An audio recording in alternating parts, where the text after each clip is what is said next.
नमस्कार। आज हम ग्रेटर नोएडा से आई एक बहुत ही परेशान करने वाली घटना पर बात कर रहे हैं। एक 16 साल का लड़का है सनी रावल, जिसकी जान चली गई और शक उसके अपने दोस्तों पर है। हमारे पास एक लेख है इस पर, तो आज हम उसी की तह तक जाने की कोशिश करेंगे। मतलब कहानी शुरू होती है सनी के गायब होने से, फिर उसकी बाइक मिलती है, फिर शव मिलता है और फिर कहानी जैसे दो हिस्सों में बंट जाती है। एक पुलिस की थियरी, दूसरी परिवार का दावा। हाँ बिल्कुल। तो समझने की कोशिश करते हैं कि इस लेख के हिसाब से हुआ क्या, क्यों ये दोनों बातें अलग हैं और इसके क्या मायने हैं। चलिए देखते हैं। तो घटनाक्रम अगर देखें, 10 जून 2025 की बात है। सन्नी घर से निकला अपनी बाइक पर और फिर लौटा नहीं। ओके। अगले दिन 11 जून को उसकी बाइक मिल गई, गंगा नहर के पास अकेली खड़ी हुई। लावारिस। हाँ, लावारिस। और फिर 13 जून को, मतलब 2 दिन बाद, उसी गंगा नहर से जेवर वाले इलाके में सन्नी का शव मिला। और शव की हालत काफी खराब बताई जा रही है। गुमशुदगी की रिपोर्ट भी उसी दिन 13 जून को ही लिखाई गई थी। और शायद यहीं से मतलब शव की हालत देखकर ही मामला उलझा। हाँ, जानकारी यही कहती है कि शव की हालत, खासकर वो जो सिर पर चोट थी। हाँ, चोट का जिक्र है। हाँ, और शरीर पर भी कुछ निशान थे, लेख में लिखा है, जैसे तेजाब जैसे जलने के निशान हो। अच्छा। तेजाब जैसे। हाँ, ऐसा परिवार का कहना है। तो इन सब चीजों ने परिवार के मन में शक पैदा कर दिया। जाहिर है। उन्हें लगा कि ये सिर्फ डूबने का मामला नहीं हो सकता, ये तो हत्या है। बिल्कुल। और यहीं पर पुलिस और परिवार की कहानी एकदम अलग हो जाती है। हाँ। पुलिस ने शुरू में क्या कहा? लेख के मुताबिक उनका कहना था कि भाई सन्नी दोस्तों के साथ नहाने गया था। अच्छा। और डूब गया, और दोस्तों ने क्या किया? घबरा गए, डर गए होंगे। हाँ, डर के मारे शव और उसका मोबाइल दोनों नहर में फेंक दिए। ये पुलिस की शुरुआती बात थी। लेकिन पुलिस ने बाद में कुछ और भी जोड़ा शायद। हाँ, पुलिस ने यह भी कहा कि झगड़ा हुआ था और गुस्से में दोस्तों ने सनी के मुंह और गर्दन पर मारा भी था। पर ये बात परिवार के दावे से तो बिल्कुल मेल नहीं खाती। बिल्कुल नहीं। परिवार तो लगातार कह रहा है, जैसा हमने अभी बात की, कि सिर पर चोट थी, वो जलने जैसे निशान थे, वो इसे सोची समझी हत्या मान रहे हैं। हाँ। और ये जो विरोधाभास है कि हादसा था या हत्या, यही इस केस का, आप कह सकते हैं, सबसे बड़ा सवाल बन गया है। सही कहा।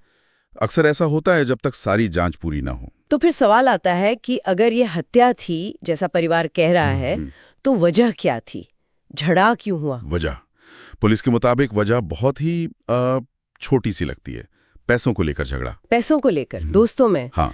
किसी पार्टी के खर्चे को लेकर? लेख में लिखा है कि दोस्तों का ये कहना था कि सनी जो है वो अक्सर पार्टी में पैसे नहीं देता था। अच्छा, मतलब जिसे कहते हैं फ्री लोडर। हाँ, कुछ वैसा ही। फ्री का खाता था, ये शब्द इस्तेमाल हुए हैं। तो उस दिन भी जब पार्टी हुई या खर्चे की बात आई, उसने कहा मेरे पास पैसे नहीं है, और बस बात बढ़ गई। हाँ, कहा सुनी हुई और फिर दोस्तों ने गुस्से में उस पर हमला कर दिया, ऐसा पुलिस का कहना है। ये सुनकर ही अजीब लगता है कि दोस्तों के बीच पैसों का इतना छोटा सा झगड़ा इतना भयानक मोड़ ले, है ना? और इस मामले में कुछ गिरफ्तारियां भी हुई हैं। हाँ, हुई है।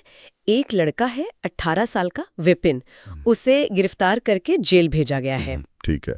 और 2 और लड़के हैं, वो नाबालिग हैं, 13 से 15 साल के बीच उम्र है उनकी। वो काफी कम उम्र के। हाँ, उन्हें बाल सुधार गृह भेजा गया है। पुलिस अभी और सबूत जुटा रही है, फॉरेंसिक रिपोर्ट का इंतजार है शायद।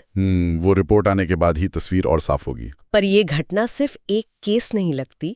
लेख में इस तरफ भी इशारा है कि शायद ये ग्रेटर नोएडा जैसे शहरी इलाकों में एक चिंताजनक ट्रेंड हो सकता है। किस तरह का ट्रेंड? कि युवाओं में, दोस्तों में छोटे छोटे झगड़े, पैसों को लेकर या पार्टी को लेकर हुई अनबन, वो भी इतनी भयानक हिंसा में बदल सकती है, जानलेवा बन सकती है। हाँ, ये वाकई चिंता की बात है। और समाज पर इसका क्या असर दिख रहा है? देखो, स्थानीय लोग तो हैं ही परेशान। सोशल मीडिया पर भी काफी बातें हो रही हैं। लोग पूरी जांच चाहते हैं, न्याय चाहते हैं। और ये मामला एक और चीज दिखाता है कि जब नाबालिग अपराध में शामिल होते हैं तो कानूनी प्रक्रिया कितनी जटिल हो जाती है। बिल्कुल। जैसे इन 2 लड़कों को बाल सुधार गृह भेजा गया है, तो वो सजा और सुधार के बीच का संतुलन साधने की कोशिश है। तो कुल मिलाकर ग्रेटर नोएडा की ये कहानी हमें कई सवाल पूछने पर मजबूर करती है। हाँ, एक दुखद अंत, एक नौजवान लड़के की मौत, दोस्ती में ऐसी दरार, और वजह कथित तौर पर कुछ पैसों का विवाद। पुलिस और परिवार के नजरिए में इतना बड़ा अंतर। ये वाकई सोचने वाली बात है। कैसे दोस्तों के बीच पैसों का या शायद दिखावे का दबाव या फिर बस गुस्से पर काबू न रख पाना इतने भयानक अंजाम तक पहुंचा सकता है। संवाद की कमी भी शायद एक वजह हो सकती है। हो सकता है। जब दोस्त ही ऐसी स्थिति में आ जाएं, जी तो फिर भरोसा बहुत मुश्किल हो जाता है। बिल्कुल। फिलहाल तो एक परिवार है जो जवाब ढूंढ रहा है, इंसाफ का इंतजार कर रहा है। और ये सवाल हमारे लिए भी है कि समाज के तौर पर हम युवाओं के बीच बढ़ती इस तरह की हिंसा को रोकने के लिए क्या कर सकते हैं।